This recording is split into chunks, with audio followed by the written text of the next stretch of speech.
Hello my friends, I've been using Panasonic G80 since January 2017 and today I would like to talk about my experiences with this camera, tell you what I like about it, what I don't like so much. I will go over the specifications, but I will mostly focus on my user experience and also explain for whom and for what type of photography is this camera suitable. So this will be an overview video and then I will make more videos to cover different aspects of this camera in detail and review some lenses like this 12 to 16mm and 7 to 14mm. This camera also goes by names G85 and G81 with minor differences. During the 6 months of owning this camera, I have really enjoyed using it and the user experience is the highlight of this camera. This camera provides almost everything that you want, and with this camera I have found very few irritating elements.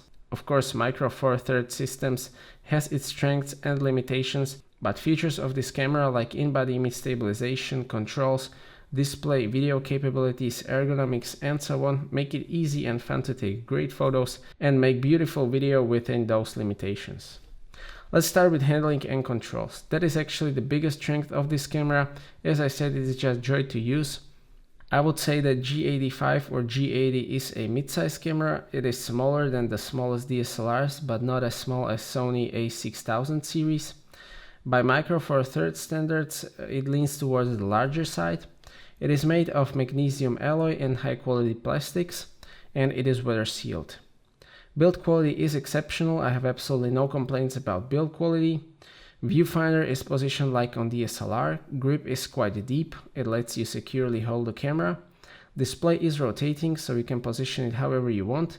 You can face it forward to yourself if you are in front of the camera. It is a touch screen and it contributes to great handling of this camera. Regarding the controls, we have 4 dials on this camera, which is great. We have shooting mode dial with manual and semi-manual modes, auto, scene and 2 custom modes. Then on the left there is a drive mode where you can select single photo, continuous shooting, 4K photo, post focus mode, time-lapse mode and timer.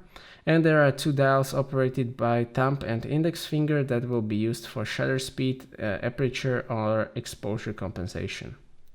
Next to viewfinder there is also a switch for AF mode, and then there is just right amount of buttons on this camera. The shutter button has very good feel to it. You can clearly sense when it is half pressed. There is also video record button and 2 other custom buttons on the top of the camera.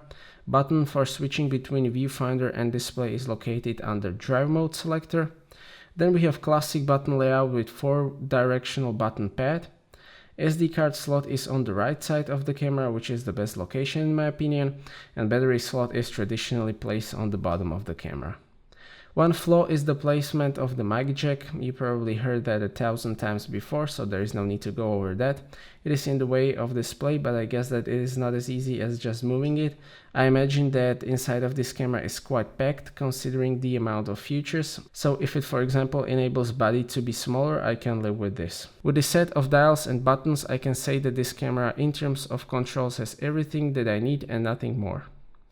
Ergonomics are superb, body is quite light, everything is well placed, and that is a big part of user experience that I talked about in the beginning of the video. Now let's talk about the sensor. I will show you some samples. Some of them are shot with 7 to 14mm lens because that is the sharpest lens that I have for this camera.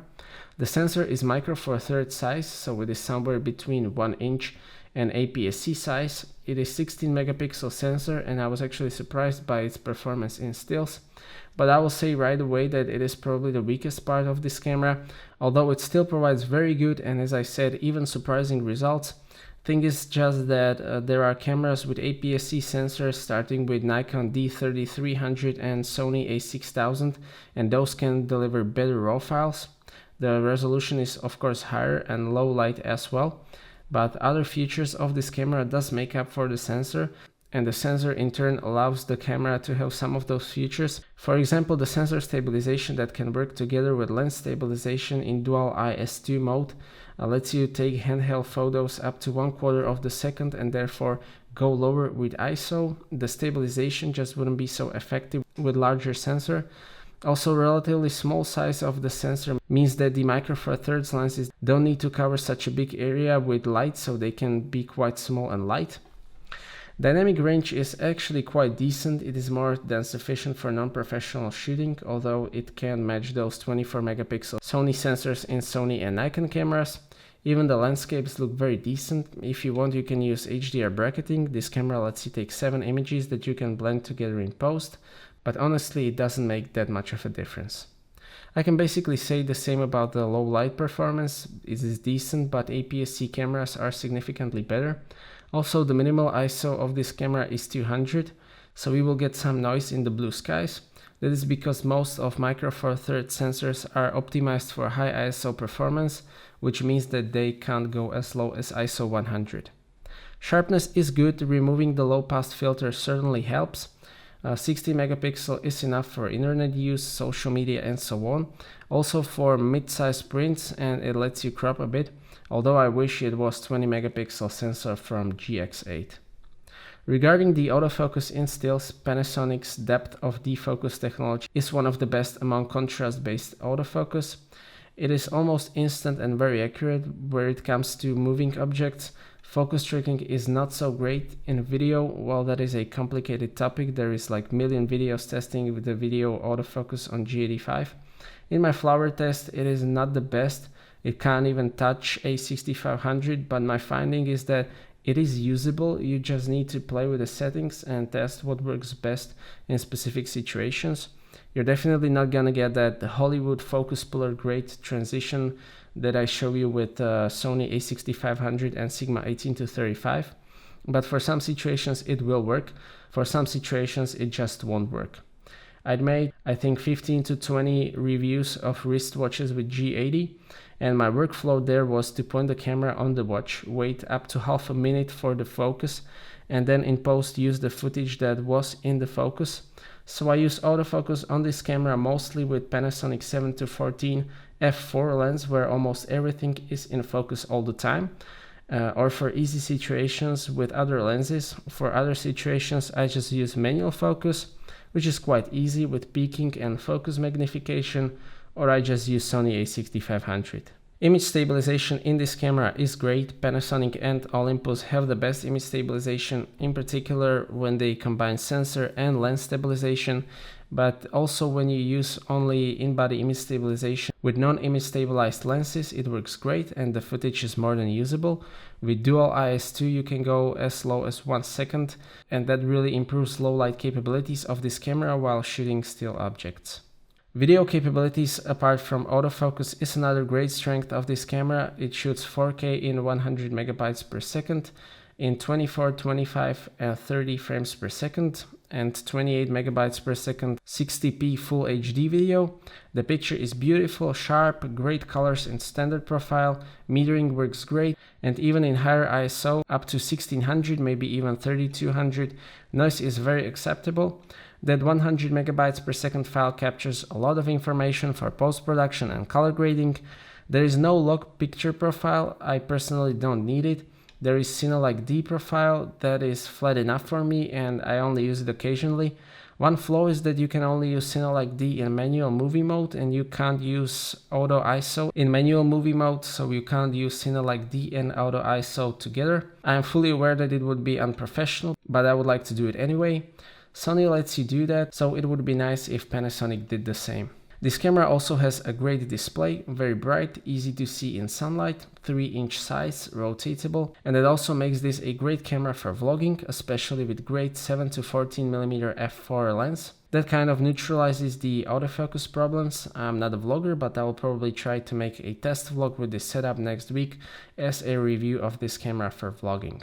Menu system in this camera is one of the better systems out there. Oddly, I like Sony A6500 horizontal menu layout a bit more, but here you can use touchscreen in menu, which is great, but the best thing about the menu for me is that you set it once and then you don't even need to go inside the menu, because there is a lot of control elements for everything important on this camera. And there is also great function menu where you can set picture style, flash settings, recording quality, stills quality, autofocus mode and area, metering, aperture, shutter speed, ISO and white balance. So basically everything that you may need to change on the go either has a button, dial or function menu tab, which is really great. Battery life is above average. I have 2 batteries for this camera and I have never used more than 2 batteries during one day. This camera also has some special features like 4K photo, which is basically taking 4K JPEG stills at 30 frames per second, which is quite useful. This camera also does 6 frames per second with continuous autofocus in RAW. Then you have post focus that lets you take a picture and then select focus point afterwards. That is also great, but honestly I have never used it. Also, you have variety of bracketing options. You have 7-step exposure bracketing, focus bracketing, and aperture bracketing. So to sum up this video, Panasonic G80 or G85 is a camera that provides great user experience, makes you enjoy photography as much as possible, provides great features like in-body image stabilization, weather sealing, great controls, rotating touchscreen, 4K photo, and so on.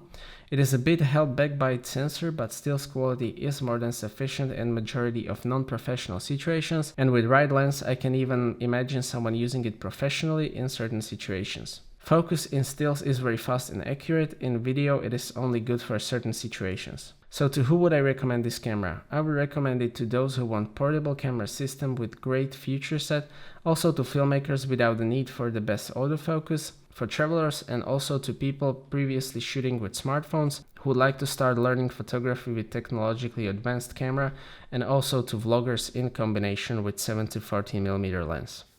And that's it for this video. Thank you for watching. I hope that you like this video. If you would like to see more videos like this one, please consider subscribing.